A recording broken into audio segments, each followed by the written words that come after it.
ছাত্র শিবির যে ডাকসু ইলেকশনে চমৎকারভাবে বিজয়ী হয়েছে, এটার বিষয়ে একটু জানতে চাই, এবং হল সংসদেও তারা বিজয়ী হয়েছে, কোন ফ্যাক্টরটা মূলত কাজ করেছে? আচ্ছা, আমি একটু যাবো ওই ফ্যাক্টরে। তার আগে আমি একটু এজাজ ভাই কয়েকটা পয়েন্ট একটু রিফিউট করি, কারণ উনি যে অ্যাঙ্গেল থেকে বলছেন এটা অত্যন্ত আপত্তিজনক। যেমন ধরেন, উনি প্রথমে একটা জিনিস বলতে চাইলেন যে জামাতের রাজনীতি ক্লিয়ার না, উনি বুঝেন না, এবং কে কে জামাত করে এটা আইডেন্টিফাইড না। অথচ ওনারা কিন্তু জামাতের সাথে একসময় 4 দলীয় জোট করছেন, আওয়ামী লীগের এগেনস্টে আন্দোলন করছেন, আন্দোলনের পরে ওনারা সরকার গঠন করছেন, জামাত ইসলামের 2 জন ওনাদের মন্ত্রী পরিষদে ছিল। তো ওনারা যখন শিবির এবং ছাত্রদল আপনার সর্বদলীয় ছাত্র ঐক্য করছে, সকল ক্যাম্পাসে হচ্ছে তারা আন্দোলন করছে, পল্টনে জনসভা করছে, তাদের মধ্যে বিভিন্ন ধরনের মিটিং হয়েছে। আমি তখন ঢাকা বিশ্ববিদ্যালয়ের ছাত্র ছিলাম, এই সর্বদলীয় ছাত্র ঐক্যের এই প্রোগ্রাম মিটিং আমার এখনো মনে আছে। তো ওনারা জামাতের রাজনীতি না বুঝা, জামাতের রাজনীতি সম্পর্কে ক্লিয়ার না হইয়া, জামাতের কারা কারা রাজনীতি করে, শিবির কারা কারা করে এটা না যায় না, তো ওনারা জোটে কীভাবে গেল? তখন ছাত্রদলের সভাপতি ছিল আজিজুল বারী হেলাল এবং ছাত্র শিবিরের সভাপতি ছিল শফিকুল ইসলাম মাসুদ। তো আপনি আজিজুল বারী হেলাল ভাইকে ডাইকে জিজ্ঞেস করেন উনি চিনে কিনা কে কে শিবির করে, না করলে ওনারা জোট কীভাবে করলো? তো ধরেন যে আপনি আর্গুমেন্ট করবেন, ঠিক আছে, কিন্তু আর্গুমেন্ট যদি এত শ্যালো আর্গুমেন্ট করেন তাহলে তো প্রবলেম। এই নির্বাচনে আপনি ভোটের দিকে তাকান, যে ছাত্র শিবিরের প্যানেল থেকে যিনি ভিপি হয়েছেন সাদিক কায়ুম, উনি পাইছেন হলো 14,000 ভোট, আর ওইখানে ছাত্রদলের যে ক্যান্ডিডেট সে পাইছে 5,000 ভোট। এবার হচ্ছে বিএনপির থেকে বোধহয় মির্জা আব্বাস সাহেব ওই দিন বলছেন যে এখানে ছাত্রলীগ আওয়ামী লীগের ভোট গেছে। তো ওই 14,000-এর মধ্যে কত হাজার হলো শিবিরের ভোট আর কত হাজার হলো আওয়ামী লীগের ভোট? কারণ আমি হাইপোথেটিক্যালি ধরে নিলাম আপনার কথা ঠিক, এবং শিবিরের ভোট ছাত্রদলের সমান 5,000, তাহলে বাকি 9,000 হইলো আওয়ামী লীগ এবং ছাত্রলীগের ভোট। তো এই যে আওয়ামী লীগের বিপক্ষে আপনারা 16-17 বছর সংগ্রাম করলেন, হাসিনা ক্ষমতা থেকে চলে গেল, ভারতে পলায় গেল, এখনো আপনাদের 5,000 ভোটের বিপরীতে আওয়ামী লীগের 9,000 ভোট থাকে, তাহলে আপনার রাজনীতি করার দরকারটা কি? কি পলিটিক্স করেন আপনি? আগামী নির্বাচনে আপনি করবেনটা কি?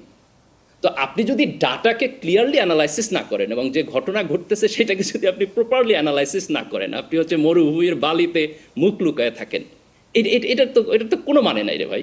এটা তো অ্যাবসার্ড, তাই না? আপনি একটা সোশ্যাল ফেনোমেনা যখন দেখবেন, সেই সোশ্যাল ফেনোমেনাকে তো প্রপারলি অ্যানালাইসিস করবেন।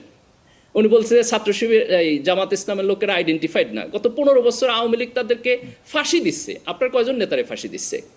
আপনি হচ্ছে এই যে আপনার গোলাম আজম সাহেবের ছেলে, উনি আর্মিতে ছিলেন, ওনার উঠাই নিয়ে গুম করে ফেলছে, আয়না ঘরে রাখছে। আপনার মীর কাসেম আলী সাহেবের ছেলেরে উঠাই নিয়ে গুম করে রাখছে, ছাত্র শিবিরের ছেলেদেরকে উঠাই নিয়ে গুম করে ফেলছে।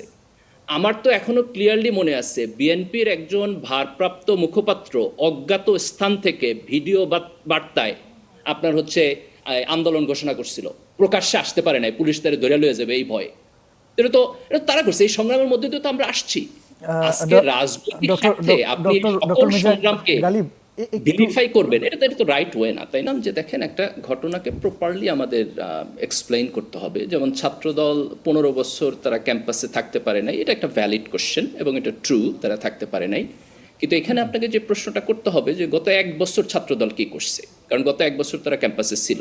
তাহলে তাদের তো আগে থেকেই চিন্তা করা উচিত ছিল যে আমি যেহেতু থাকতে পারি নাই, এখন সাধারণ ছাত্রদের সাথে আমাকে কানেক্টেড হইতে হবে, আমার যে লিডারশিপ তাদেরকে সামনে আনতে হবে। ডাকসু নির্বাচন হবে, এটা তো আমরা প্রায় 6 মাস আগ থেকে কথাবার্তা চলতেছে। আপনি যদি দেখেন ছাত্রদলের প্যানেল ওনারা কনফার্ম করছে জাস্ট নির্বাচনের অল্প কয়েকদিন আগে। তো কেন আপনি 6 মাস আগে প্রবাবল ক্যান্ডিডেটদেরকে গ্রুম করতে পারেন নাই? তো এটা তো তাদের দিক থেকে দুর্বলতা। আপনি সব কিছু তো আগের 15 বছরের মধ্যে দিলে এখানে হবে না, 1 বছর মাঝখানে একটা টাইম ছিল। এরপর আপনি ডাকসু নির্বাচন হয়েছে আপনার ফেয়ার হয়েছে কিনা, আমার কাছে তো মনে হইতেছে যে বাংলাদেশে এখন পর্যন্ত যতগুলো ছাত্র সংসদ নির্বাচন হয়েছে তার মধ্যে এটা সবচাইতে ফেয়ার ইলেকশন হয়েছে। দেখেন, আপনি বিশ্ববিদ্যালয় শিক্ষক নেটওয়ার্ক, এটা কিছুটা বামপন্থী লোকদের, ওনারা পর্যন্ত বলছে যে এই নির্বাচন ফেয়ার হয়েছে। ওনাদের তো ছাত্র শিবিরকে ফেভার কইরা এটা বলার কথা না যে এই ইলেকশন ফেয়ার হয়েছে। এবং আমি আপনাদেরকে একটা হাইট বলি, যেটা থেকে আপনারা বুঝবেন যে এই সময়ে এই কালচারটা কতখানি ভালো ছিল। নির্বাচন চলাকালীন সময়ে ছাত্র দলের যে জিএস ক্যান্ডিডেট ছিল তার সাথে বিশ্ববিদ্যালয়ের একজন শিক্ষকের, ওই শিক্ষিকা আপনার ছাত্র শিবিরের এজিএস ক্যান্ডিডেটের ডিপার্টমেন্টের, তো ওনার সাথে কিছুটা বাদানুবাদ হয়েছিল। উনি একটা বোধহয় ওখানে অ্যাডমিনিস্ট্রেটিভ দায়িত্ব ছিল।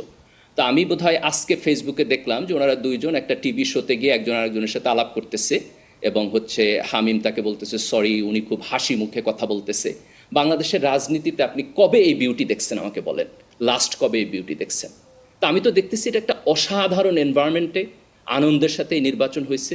ছাত্রদলের যে প্যানেল ছিল, ভেরি গুড প্যানেল হয়েছে, ভেরি গুড প্যানেল হয়েছে। তাদের প্রিপারেশনের ঘাটতি ছিল, সাধারণ ছাত্রদের কাছে যাইতে হবে, সেখানে ঘাটতি ছিল। এই ছেলেদেরকে যদি সামনের দিনে ছাত্রদল গ্রুম করে, তাদের সিনিয়র লিডাররা তাদেরকে মেন্টর করে, আমি মনে করি তারা ভালো লিডার হইতে পারবে। কিন্তু যেই নির্বাচন হয়েছে এটাকে প্রপারলি অ্যানালাইসিস করতে হবে। ছাত্রদলের ভিপি, জিএস, এজিএস প্রত্যেকে অ্যারাউন্ড 5,000-এর ভোট পাইছে, এমন না একজন 8,000 পাইছে আর একজন 2,000 পাইছে। তা আপনি ধরে নিতে পারেন এটা ছাত্রদলের অ্যাভারেজ ভোট। আপনি যদি শিবিরকে দেখেন যে অলমোস্ট সবাই 10,000-এর উপরে ভোট পাইছে, ফরহাদ 10,000 ভোট পাইছে, এজিএস মহিউদ্দিন 12,000-এর মতো ভোট পাইছে, সাদিক 14,000-এর মতো ভোট পাইছে। শিবিরের প্যানেলের 3 জন বাদে বাকি সবাই পাস করছে। তো এটা কাইন্ড অফ যে ছাত্ররা ছাত্র শিবিরের প্যানেলকে অ্যাজ এ হোল ভোট দিছে। এবং আমি মাসুদ কামাল ভাইয়ের সাথে একমত। আমি শুধু একটু যোগ করবো এখানে যে এটা আসলে জুলাইয়ের ম্যান্ডেট, যে বিশ্ববিদ্যালয়ের ছাত্ররা ছাত্র শিবিরকে দেখতেছে, তারা জুলাইয়ের আন্দোলনে ছিল, এই আন্দোলনে তাদের কন্ট্রিবিউশন আছে, সাদেক কায়ুম এই আন্দোলনের একটা সেন্ট্রাল ফিগার, এই রেকগনিশন তারা করছে এই ভোটের মধ্য দিয়ে। আর ছাত্র দলের ব্যাপারে তাদের একটা অনাস্থা আছে, যেটা মাসুদ ভাই বলছে, আমি ওটার সাথে 100% এগ্রি করি। এইটা হলো এই নতুন জেনারেশন যে রাজনীতি দেখতে চায়, এর সাথে আগের পাওয়ার পলিটিক্স মেলে না, যেটা ছাত্রলীগ করছে, যে আপনি হলে গিয়ে গেস্ট রুম করবেন, সাধারণ ছাত্রদেরকে ধমক দিবেন, তাদের নিয়ে সিট পলিটিক্স করবেন, মিছিলে না গেলে শারীরিকভাবে নির্যাতন করবেন। এইখান থেকে ছাত্ররা বের হয়ে আসতে চায় এবং ছাত্রদলকে তারা কিছুটা সন্দেহের দৃষ্টিতে দেখে। তারা এখানে ছাত্রদলকে ছাত্রলীগের সাথে ট্র্যাডিশনাল রাজনীতিতে ব্র্যাকেটেড করে। তার কারণ হলো অতীতে ছাত্রদল ও ঢাকা বিশ্ববিদ্যালয় এই কাজগুলো করছে। এখন ছাত্রদল যে এখান থেকে বের হয়ে আসবে, এটা ছাত্রদলের যারা ক্যান্ডিডেট ছিল তারা বলছে, কিন্তু তারা সাধারণ ছাত্রদেরকে এখনো কনভিন্স করে উঠতে পারে নাই যে আমরা আসলে এটা করব না। আমি মনে করি এই অনাস্থার জায়গা থেকে ভোটটা ছাত্রদল পায় নাই। আর জুলাইয়ের রেকগনিশনের জন্য ছাত্র শিবির অ্যাজ এ হোল তাদের প্যানেল আপনার হচ্ছে সুইপিং ভিক্টরি পাইছে এই নির্বাচনে। অনেক ধন্যবাদ ডক্টর মির্জা গালিব।